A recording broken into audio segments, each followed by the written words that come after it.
Do you love rugby? Come join my Scrum Masters Elite_UK. Explore strategies and share top-level tactical analysis. Subscribe to stay updated with new videos. Personally, I believe that Scott Robertson's era as head coach of the All Blacks stands as one of the strangest, most contradictory, and most thought-provoking periods in the history of New Zealand rugby.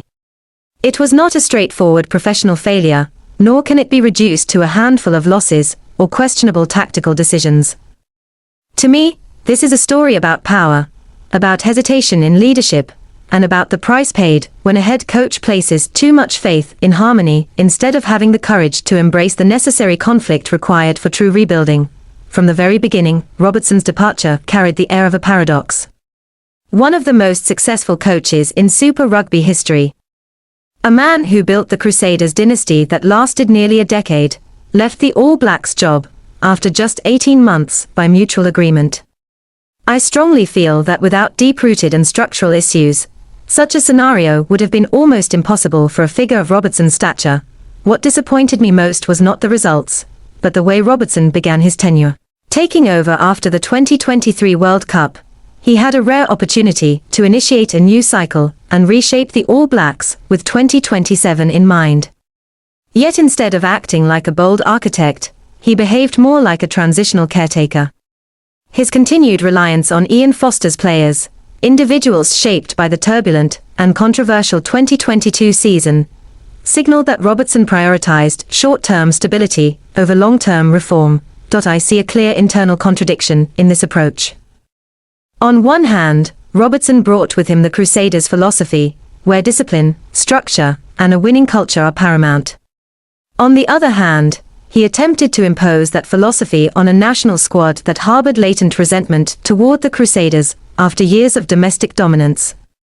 The All Blacks are not a club, and certainly not an extension of the Crusaders.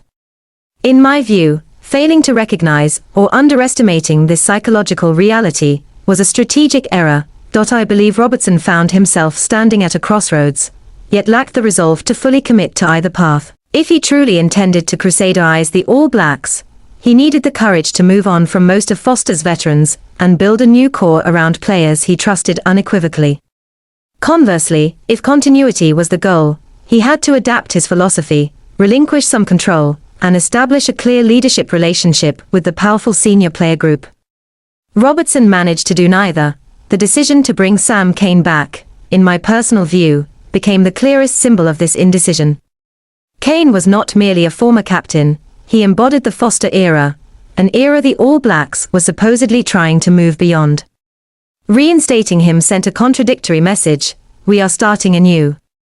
Yet still clinging to the past, the coaching staff is another aspect I believe was seriously underestimated during this period.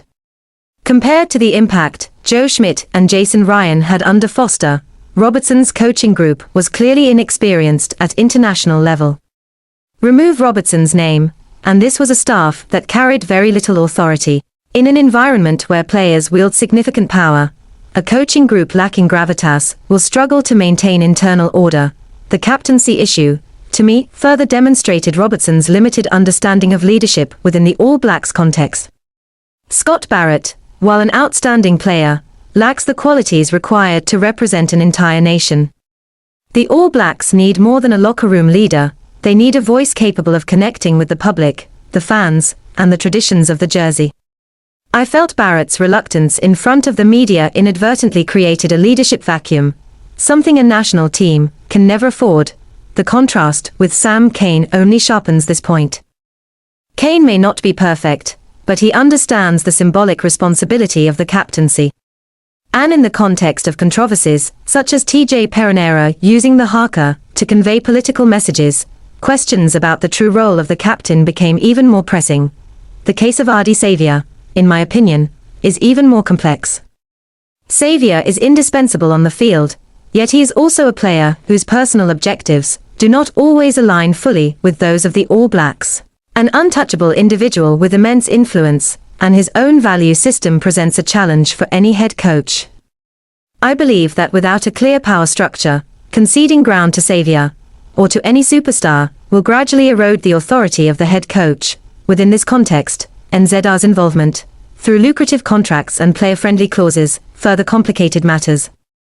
I see a vicious cycle here. The more the players are indulged, the weaker the coach's authority becomes. The weaker the coach's authority, the more emboldened the players grow. Ultimately, when reflecting on the entirety of the Robertson era, I do not see it as a simple failure, but as a costly lesson. The desire for immediate success, hesitation over committing to a thorough rebuild, and an underestimation of internal power dynamics caused Robertson's ship to sink faster than anyone anticipated. Personally, I believe that Robertson's successor will need not only tactical expertise, but also toughness, decisiveness, and a willingness to endure short-term criticism in order to lay long-term foundations.